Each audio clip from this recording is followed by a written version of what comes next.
Hey Jack Squad, how everybody doing? Hope all is well. And I hope you are making it happen for yourself. You gotta make it happen for yourself, y'all. Don't forget to like, share, comment, and subscribe. You know I'm trying to get that 5,000 subscribers. And it is going well, y'all. It is going well. I am so happy. I am so pleased. All of my social media stuff is down in the description box. And including my email and my Cash App. Please donate to my channel. Please hit that Cash App. And I got a special shout out to my nephew, Corey Chase. Thank you, right? So I'm so happy today. Y'all, let me tell y'all something. I'm telling too much of my business, which I do sometimes. But let me tell y'all something. I was talking with one of my good sisters yesterday. And we had a situation, and we was talking through it, and this is just a testimony of how God works, right? And we talked through it, and then I was in my car driving on my way to do what I do, and something said, how did you all have that conversation and did not pray, right? So I called her back so I could pray with her, right? And she said, no sooner than we hung up the phone, she got a call. Ooh, I'm about to cry thinking about it. She got a call for a job that she really wanted. Like, she was already working, but she has a job that she got the job that she wanted, paying much more money, right? And very close to her home, right? So I said all that to say this: if you don't ask, he won't give. So I'm just saying, y'all pray. You know what I'm saying? Because yesterday was a day for me, and so today I'm very happy. You know, I'm a Pisces, so my moods go up and down. I hate that, but that's what it is. Most of the time I'm up though, but if something's going on with my friends or some of my family members, it affects me. So anyway, just wanted to share that, right? Just wanted to share that. Anyway, I'm talking about Real Housewives of Atlanta on this happy hump day. This is a happy hump day, right? Listen, y'all, you know, certain shows I've been watching for years, and it seems like they've had 15 or more seasons, right? I've been watching them for years.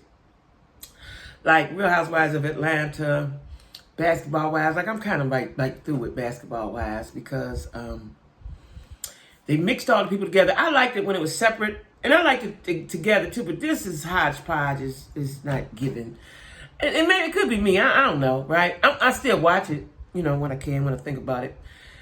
But, you know, when you have somebody as dynamic as Tammy, Evelyn was messy, and those people are no longer on there, it shifts it, right? Tammy don't want to be on there. Tammy doing great things, but, you know, I have to say Tammy was a vocal point for me, right? And Jackie, you know what I'm saying? But Jackie is older than them, and she needs somebody. Either they get rid of Jackie, which I don't want, or get somebody her age. You know what I'm saying? But most Basketball Wives are younger women, you know. So at any rate, I'm talking about Basketball Wives. I mean, not Basketball Wives, Real Housewives of Atlanta. Now, let me tell y'all before I get started. You know, I thought when Nene left, the show could not go on because she was a pivotal, important part of the show. I don't think she could ever come back now because too much has transpired. And, yeah. But everybody's... And I guess if I was on a reality... I don't know, because I'm kind of a realist. I don't know. But everybody trying to be with the mean girls or the clique that they think is the it clique, right? That's what I see on a lot of realities when they first get on, right? They want to get with the girls, and them girls ain't the girls to get with because they're going to turn on you, right? In every reality show with black women, right? So, we got Sanya and her mama. So Sanya done got her mama like Candy got her mama on there, right? You know, I guess if you have a mama that's with a big personality, that's wonderful for TV, right? Now, I'm not caring for Sanya, and I'm going to tell you why I'm not caring for Sanya before I go into the show. I'm not caring for Sanya because if Drew was your friend, what she's doing to Drew, you should have done privately. Like, I'm not going to have a fallout. I'm not going to have a public fallout with my friend in front of other folks who are not really our friends. That's what you don't do, right? You don't even have a public fallout with your man, whether you with your friends or not. Like, it's just certain things you don't do with people that you love and care about. Well, I don't know if she loved her, but that was her friend. And I think Drew was the one who brought her into the show. I'm not sure. But Sanya got her mama to double team Drew, right? Now, Drew, they're still having dinner at Sanya's house. Her mama cooked, right? Candy said, can my mama come? So she brought Mama Joyce. Mama Joyce ain't had no place there, no way. Like, sometimes you ain't got no business somewhere, right? Like, you know, when I go stay with my sons and they friends is over, I go away and go in my room or something. They be like, oh, come on, because, you know, they like me. But I ain't got no place there. I ain't, you know, I could chitty-chat for a minute, crack a few jokes, and I'm going on about my business, right? But anyway, Mama Joyce is there. And I thought that Mama Joyce and maybe Sanya's mother would clash, right? And then they had them sitting next to each other, too. I thought they would clash, but they didn't. But anyway, Sanya had the dinner. Now, Drew came. She came when they were finished cooking, and she came. Now, Drew should not have came, right? She shouldn't even came, right? But anyway, I don't like Sanya because Sanya is trying to be with the cool kids. If this is your friend, this is your friend. And so they're sitting at the table. So Drew comes in and she greets her kind of awkwardly. And then she warms up in a minute or two and greets her properly, right? Sanya. And then she introduces her mom to Drew. Now, mind you, Mama know all about Drew. Mama already don't like Drew from the beginning, right? Because of what Sanya has told her, right? So then they're sitting around the table. And Sanya shows her gold medal. And Drew said, you know, when they interviewed Drew with the green screen, she said, well, Kenya hasn't shown her Miss USA or Miss America trophy. Candy hasn't shown any of her Grammys. She said, Sanya is team too much, right? So she showed her medal, and then she gave it to Marlo because Marlo was able to do the dance or whatever it was that Marlo was able to do. She won the food challenge, and she wore the medal during dinner. Now, Sanya wanted to talk to Drew in front of the girls, right? Which is wrong. Why do you keep wanting to confront her when the cameras is rolling? Like, that right there is corny to me. Call me on the phone and say, look, Dig, I got a problem with you, or come see me, or let's, you know, not, you it's weeks away, we could, you know, and then here you come, every time we together, you got this same problem with me. Beat it, sis, right? So, and then Sanya's mama got in it. That's the part that bugged me, right? That burned me, you know, because mama, you ain't got nothing to do with this. You know, these mamas, I dig taking up for your child, but they grown and they're women, right? Now, if it's a fight or something serious, okay, come on in, mama. Jump on in and handle the business, right? But if, you know, they're just two grown women talking, you need to stay out of that, right? Because it looks like and feels like a double team, and I didn't like that at all. Right? And I think Drew is the target because Drew does not know how to speak for herself. She says a lot, but she's saying a lot of the wrong stuff in the wrong way. She don't know how to just flat foot check abroad, right? And end it, kill it. You know what I'm saying? She doesn't know how to do that because they say she's lying or she talk too much. If you lying, she don't have her lies together, right? If she's speaking, she don't have her speech together. And so Drew makes for an easy target with Sheree, Kenya, you know, Marlo be telling her what to say and stuff, and Sanya. You know, Drew is an easy target because, first of all, she's already beaten down by her husband, Ralph. So she makes for an easy target psychologically, right? And they know that. They know that, right? And so Drew says, well, why do you want to talk about this now? Which I get it. Why do you want to talk about this now? When you were in my room using my makeup artist, we could have talked about it then. Now that right there ticked. I seen Sonya's face turn. It ticked her off because it was the truth. I've seen you. I've seen you before now.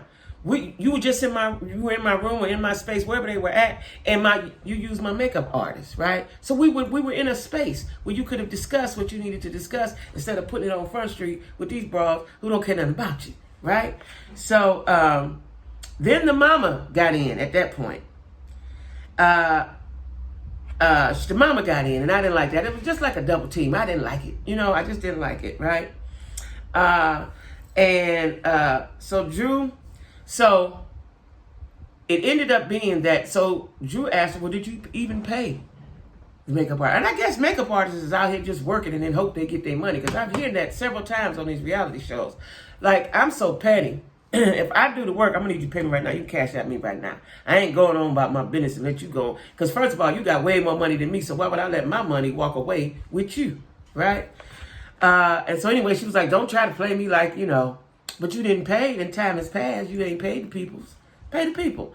I don't understand why people think that because might be a minimal amount to you that I don't want it.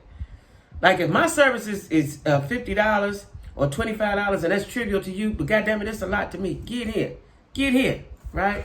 So anyway, then so Drew said, okay, since everybody talking, well, Kenya, she said, Kenya, what about you don't like Candy and her sex toys? What about that? So Drew got it off of her and put it right on Kenya. Now, I don't know what was going on with Kenya. Kenya said she was still feeling ill, right? Kenya couldn't come to Sheree's situation, but she did send Drew and sent the food and then this and that, right? And her wig was on wrong. Now, I had seen earlier this week, somebody had a close-up shot. I don't know what social media I was on.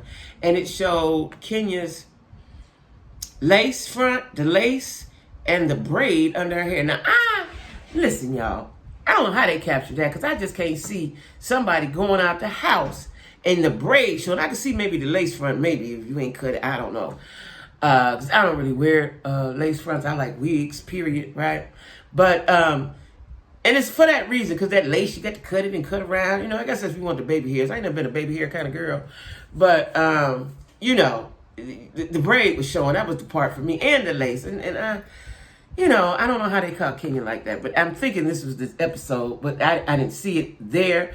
But she said, so they were talking, and Candy said, well, then you don't have to use it. Well, I get what Kenya was saying. Like, everything revolves around sex for Candy, right? I get it. You got a sex line, and, you fluid or whatever you are.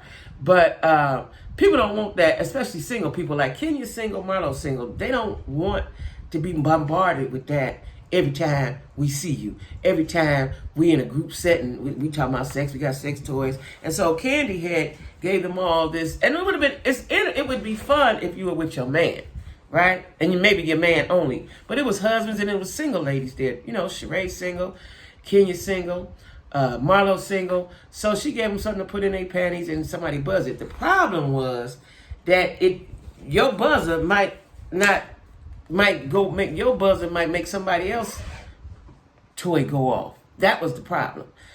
So they were talking about that. And then, me personally, I don't want to talk about sex in mixed company either. And mixed company meaning men. Like, certain things I don't want to talk about that I talk about with my girlfriends. I don't want to talk around men. It's just weird. You don't do that. Candy's wide open, so I guess you don't really see that, right? And then Mama Joyce, of course, she got something to say. But Mama Joyce didn't go too in. I think Mama Joyce done got tired, or either she done got old, or somebody done told her just be cool. Just be there and be cool, right? And she just said a little yang, and then that was it, right? Now, what I found that I did not know, and I thoroughly commend her for, is Marlo has a nonprofit for foster girls. And this is dear to my heart because I was in foster homes, right? I grew up in foster homes. So, and Marlo's doing something that I always wanted to do. But when you have to work and have to provide for your kids and for yourself, a lot of times you don't have time for voluntary things or to do things to help other people. But that's something that's been on my mind probably since I was in my 20s, right? And I was very proud of her because she is looking out for foster girls, right? Not saying foster boys don't need it, but girls, I've always thought this, because girls need more training than boys. Girls need to know how to clean themselves. Like, that was a problem I had, nobody taught me, right? I had to teach myself. When you come on your period, what to do. Like, nobody had set me down and pre-gamed me on that, right? Nobody talked to Foster. They didn't tell me. I think she just handed me some Kotex and that was that. You know, I had to figure this out on my own, right? I didn't know till I was grown that you should wash your face more than one. You know, just to just wash your face like that. You need to wash your face. Like, it's a lot of things that girls need to know, especially about hygiene. The boys don't necessarily have to know, right? A woman endures a lot of things and goes through a lot of things. And so in order to get to be that woman, as a girl, you need to be taught as a girl. So I commend Marlo. I really, really do. It really touched my heart, right? And she said she was in 5 different foster homes. And so she was at a speaking engagement regarding that. Yeah, she said she's been doing that since 2011. So I'm really proud of her. And, you know, I'm tripping right now, y'all. That's why I paused for a moment, because what I was saying to y'all came from my heart, right? And when I looked at my notes, it said the exact same thing almost. So, you know, it's just a really endearing subject to me, foster children, right? Especially girls. You know, at one time I wanted to have a home for foster girls. But as I got older and got grown, and then my own daughter became a woman, that's dealing with girls is very hard, and it's hard. I'm just putting it like that. It's very hard. Now Sheree speaks for her life coach. Now let me just say something. Let me just preface this. Sheree is too old to have failed for the penitentiary game. Sheree from Cleveland. Okay, first of all, I don't know if you've been down here in the South too long and it got soft. But you're too old to fall for that. Now, I thought she had said that she knew him before he went. But even with that, let me tell y'all something, ladies who don't. Ladies, listen up, for y'all that don't know. If you thinking about dating a dude, first of all, that dating don't even go with it, because he independent. Y'all ain't dating, y'all. You talking to him. You being a support to him, right? If you thinking of being a support to a man in a penitentiary, be aware and be ready to understand when he gets out, he's probably not going to fool with you. You are the fill-in, okay? Do y'all know how many times I've seen in my lifetime folks go to, and this, I'm talking about folks near and dear to me, right? Folks go to the penitentiary. And this particular woman will look out for them. Look out for them good. You know, I don't know if they still got boxes now. They used to, back in the day, have boxes and you put all kind of stuff in the box and all that, you know. The phone, you know, talking to them on the phone all day long and you can't live your life. I've seen that several times.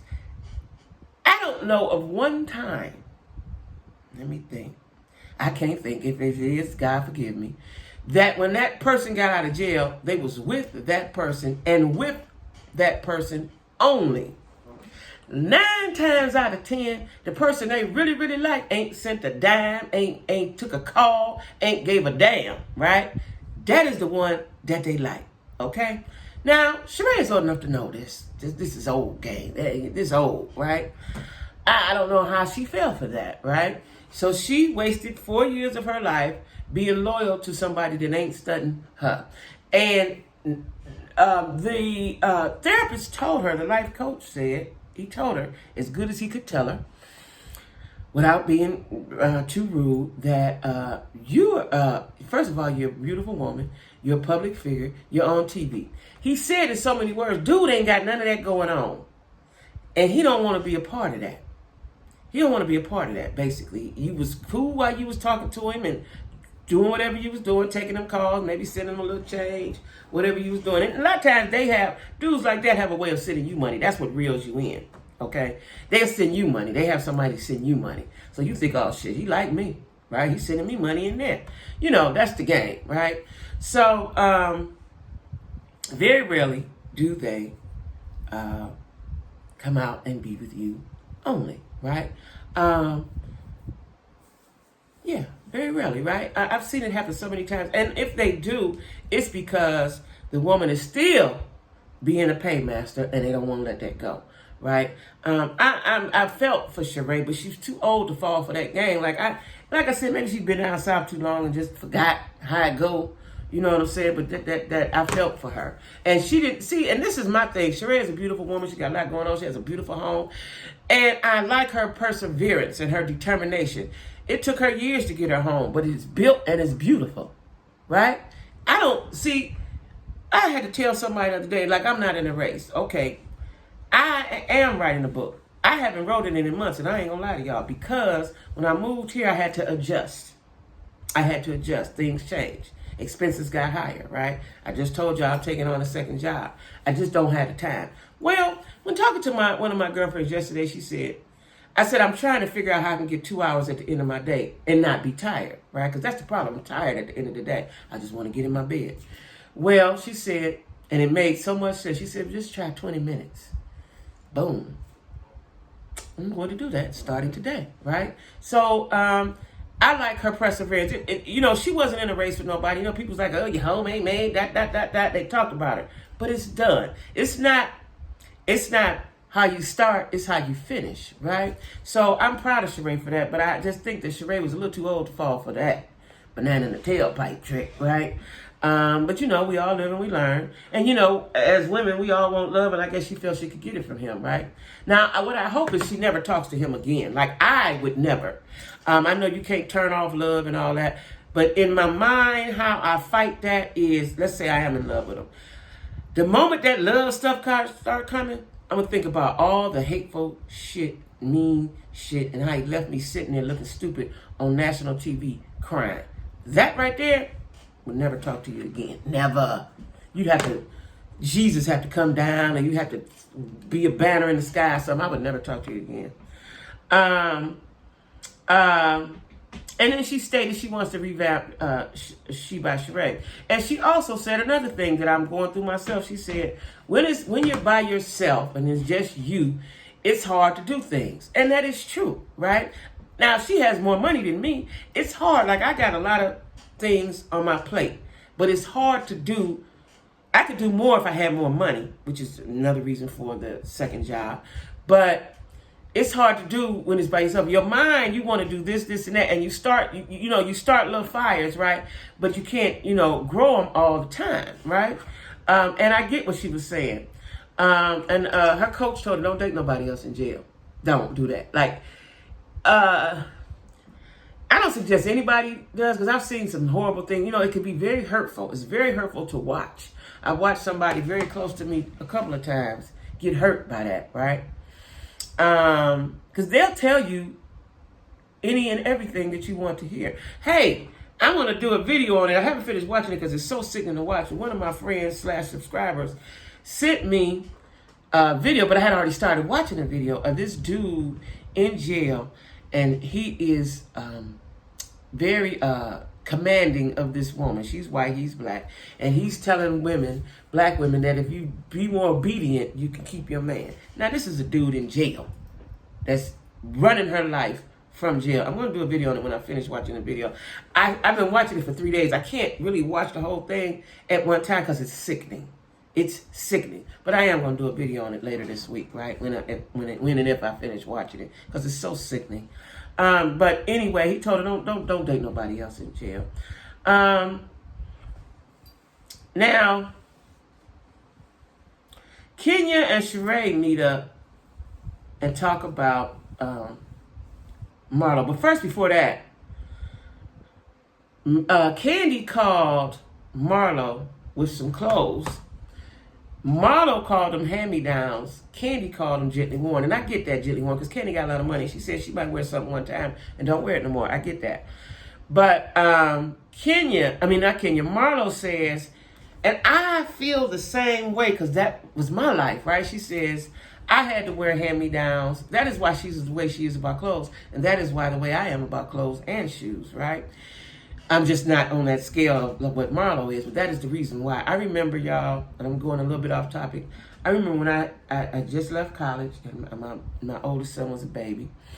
And I remember I had to have been 20, maybe, right? Because I went to college at 17. I probably was 19. And I got pregnant at the end of my first year, of course, so that was the end of that. But I remember I had 10 pairs of shoes, and I had them lined up against my wall.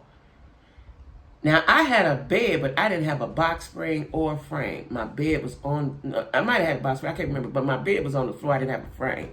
And me and my baby, right? But I had 10 pairs of shoes lined up, and that was what was important to me. the 10 pairs of shoes that I had. Not the fact that I didn't have a bed frame, the fact that I had 10 pairs of shoes. That is where that started. And right now, if you go into I have a room that I call my closet, my own walk-in closet. I have a whole bunch of pairs of shoes, right? And that's because I didn't have nothing growing up. And I said, if I ever when I get grown, I'm going to have all the shoes that I want. And so I get it. And I get Marlo, right? And she said, her girls are not wearing hand-me-downs. She wasn't rude about it. She just said, I don't want that. If you're going to give them something, give them something new. Now, Todd had already told Candy Marlo wasn't going to take that. And I get it, right? Even though Candy was a little offended, but if you've always had everything, you might not quite understand where Marlo was coming from. I totally understood where she was coming from. I wore hand-me-downs, everything, a lot of the times. I had a hand-me-down bike. I never had a new bike. Never had a new bike, right? And I think the reason why I do a lot of stuff now is because of my childhood, right? So I believe in getting whatever you want. That's just what I believe, right? And so, Candy seemed to be a little confused about it, but it was no big deal. So she's going to give them to somebody else. But so anyway, Kenya and Sheree meet up and talk about Marlo. See, on these shows, they always want to be two sides, this side and that side, right? And so Kenya and Sheree, see, Marlo and Kenya made up because Marlo wanted to, and I think Marlo did that. That might have been gameplay. Marlo did that so she can get her a peach and get on the show, I think, right? Power move, right? She don't really like Kenya because if you got to think back, Marlo, Cynthia, and Nene were good friends. Now, Marlo still says she's friends with Nene. So Kenya was not their friend, right? And like I said, Marlo made up with Kenya, I think so that they could get along and she could show the producers they could film together and so on and so forth. I don't really believe Marlo likes Kenya, right? And then, because I seen a tweet that stated that Sheree was talking about Kenya behind her back with Marlo. So y'all know Sheree is a flip-flopper and a bone carrier, right? And so the gist of this season, I believe, because I've been seeing a lot of stuff on social media, is the beef between Kenya and Marlo. Now, what I know, Kenya may be good with the reads, but Marlo is too, and Marlo is real about what she's saying, right? So Sanya and Drew get into it again, and Sanya is doing too much, right? So they agitate, I'm not feeling Sanya. And maybe she has to grow on me. A lot of times people get on these shows and you only see them one season. And I think Sanya's trying to, that's why she got her husband, he's incorporated in it. In every episode, now she got her mom and daddy live with her, she's getting everybody in it. I think she's trying to, make sure she gets it to the sophomore year. But I don't think keep coming at Drew is the thing, because you will get a lot of people that will dislike you, right? Because it's quite evident to me, I don't know about everybody else, it's quite evident to me that she's picking at Drew now. She's picking at Drew. To me, I don't want to argue with somebody who can't argue. I don't want to argue with somebody who can't speak. I don't want to fight nobody that can't fight. Like, what's the point of that? What's the point of that? You know what I mean? So I'm not feeling Sanya, but we'll see what this season gives. Like I said, I think the vocal point is going to be on the Kenya and Marlo beef, right? I like Marlo. Marlo is now my number one girl. I like Marlo. She's my number one girl. Cynthia's gone, Nene's gone, Portia's gone, Phaedra's gone. See, for me, those were the girls. They had the most personality. Even though Cynthia didn't have a personality, but she was down with Nene. Their relationship worked well on TV. Phaedra, we all know, was hilarious, and so was Portia. So it's like, those girls are gone. Can Kenya, Candy, and Sheree carry a show? We'll see. Marlo most certainly can. I would like them. What I would like them to do is revamp. Now, you can leave Sanya on. You can leave Drew on. Who else they got? They still haven't showed Neo's ex-wife. I see her on the promos, but I haven't. Has she been in the scenes? I haven't seen her. I don't know what she gonna give either. But I you know, I don't know. I don't know. They got to find the right mix. Sometimes you can't, you know, once you have the perfect formula, you can't get the perfect formula anymore. You had it, it's gone, boom, it's done. So we'll see, y'all. But don't forget to like, share, comment, and subscribe. And don't forget to, that I'm trying to get to 5,000 subscribers. All of my social media down there. And please, please, please, please, hit that Cash App, y'all. All right? So everybody be cool and have a wonderful hump day, okay? That's what I want you guys to do.